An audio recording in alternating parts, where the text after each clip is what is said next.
you ever felt? Are you listening? Damn.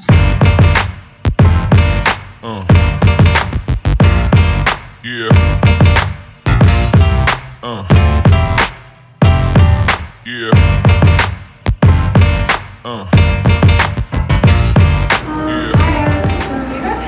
Squat rack? Yeah. Squat rack. It's like, Do they? squatting? No, you don't have that? Okay. We'll try somewhere else. Thank you. Let's come back. Good, thanks. How are you? Do you have any squat racks? No. No?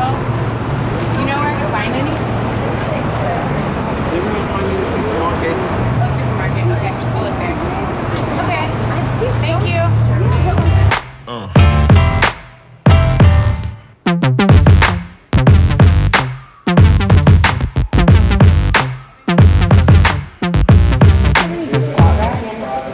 Yeah, no problem. I think we do.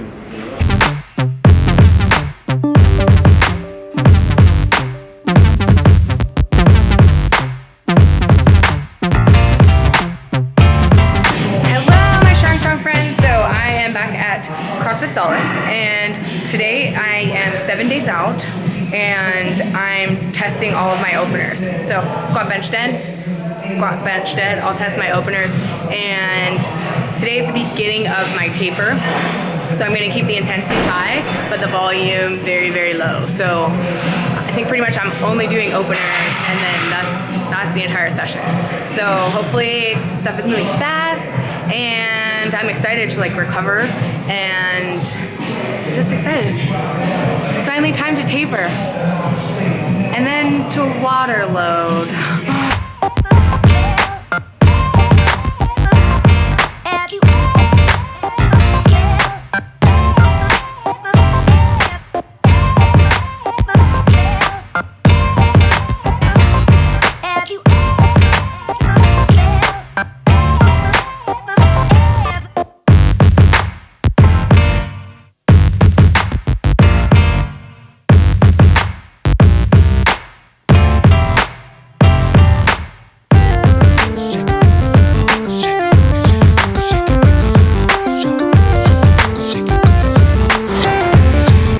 Okay, so squats went really well.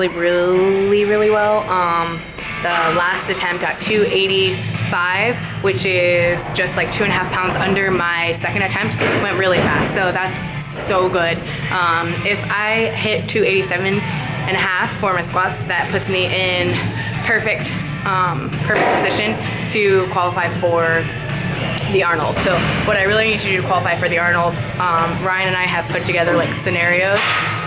So if I hit for sure second attempt on my squat and bench, I'll be in a really great spot to just hit pretty easy, not easy, but I won't have to take a big risk on my deadlift. So that's good. Yeah, so I'm so happy that went really fast. I am like still a little bit fatigued, and it's so great because as I keep tapering my volume and it gets lighter from today on, I'll increase my recovery and I'll be fresh and perfect and ready to go. And now I'm confident in my squats now. So I feel like the last session that I had didn't put me in the most confident position, but now I'm feeling better about it and I'm happy. Yes.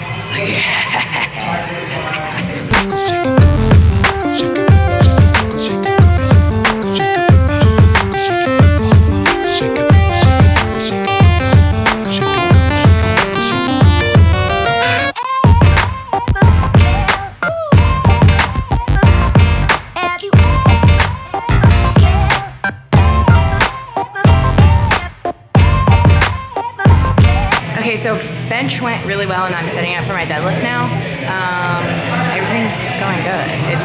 We hit 147.5, I think, for my bench, which will be close to my second attempt. My second attempt will be 149. So it feels good. I hit it for 2 singles. So on to deadlift, my favorite.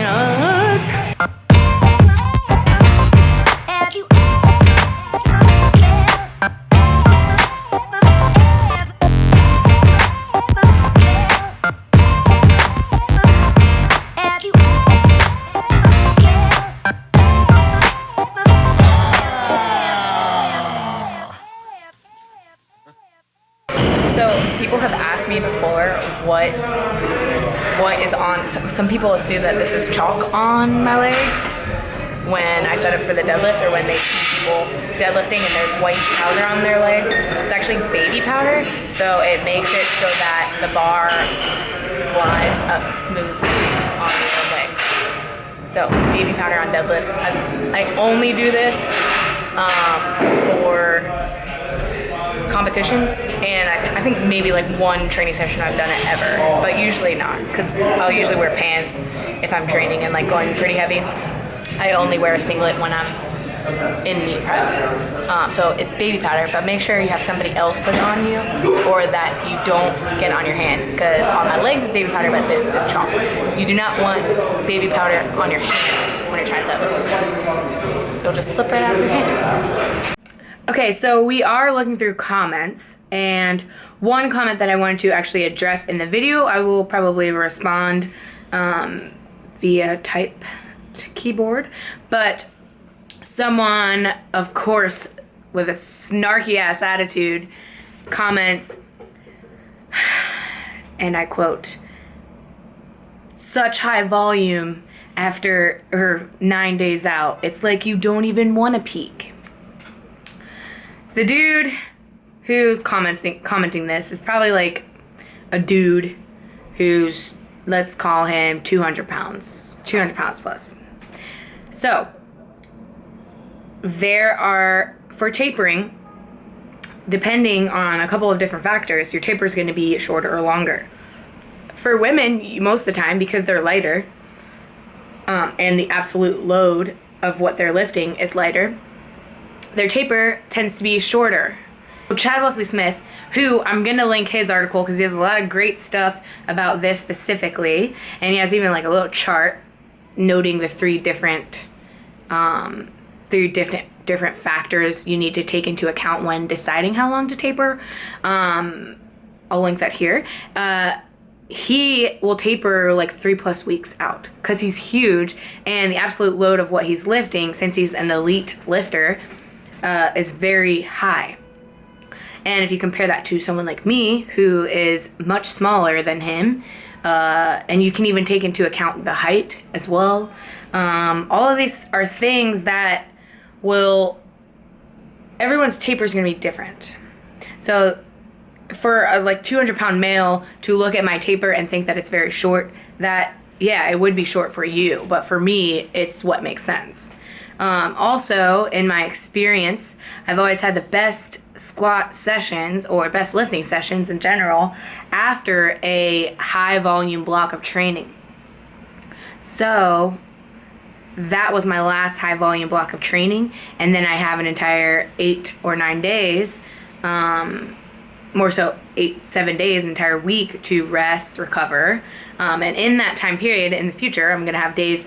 I had today, which was my high intensity, which I drop everything, literally everything else other than my specific meet movements, so I'm still increasing specificity and just getting general practice by practicing my openers a few times, but I drop all volume. So I have 2 more sessions until nationals, and I will take an even, like, my intensity will do nothing but drop.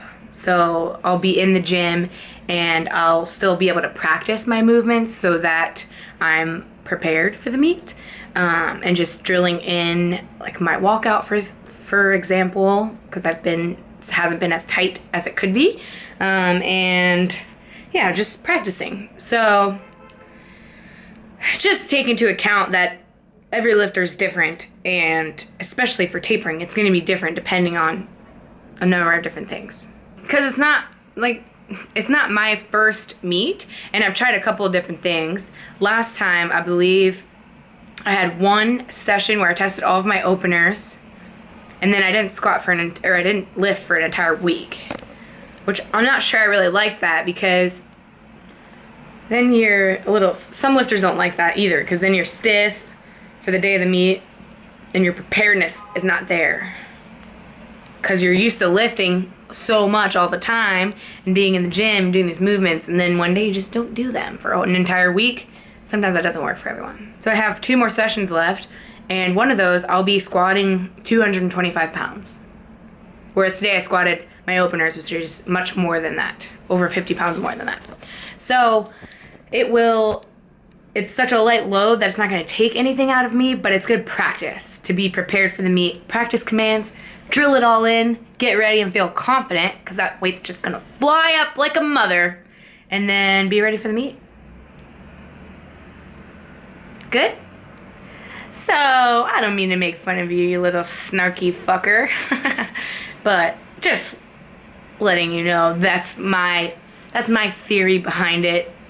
I'm not a genius or anything, but I would say that Chad Wesley Smith is, and he knows what he's talking about. So I'm just quoting him here. So yeah, you know, you can, and if you want to say stuff about me and like what your opinion of how I do things, that's fine. I think that's, go ahead. I'm not going to delete your comments or anything, but I'll try and I try to respond to everything, but sometimes I don't always.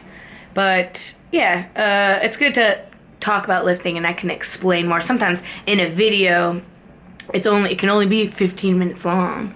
I guess it could be longer, but I only got so much time to edit them. But it's good. You know, I can't explain everything in every video of what my thought process behind everything is, so it's good that people comment stuff like that. It's kind of annoying because you're just making assumptions on my training and making assumptions based on your own personal experience, but that's okay. I'd rather you do that than not, because it just keeps the combo going. So that's gonna be the end of this video, you guys. Was it fun? Was this a fun video? Do you guys like my new editing skills that I've been trying to do? I told you guys, since moving to New York and I have my home office, I'm able to spend a little bit more time editing and trying to do fun stuff to make the channel more interesting. So I hope you guys like it, and I hope you like the intro for today's video. Me and Ryan had fun filming it. We finally found ourselves a squat rack. So yeah, if you are not subscribed to my channel, please subscribe at the link below, or the little muscle guy. It's not a little muscle guy, it's just a little muscle. The most important muscle, biceps. Biceps are the best muscle you can develop for all of your lifts. It's a fact, kids. It's a fact. Okay, thank you guys so much for watching. I love you, and I hope you're staying strong.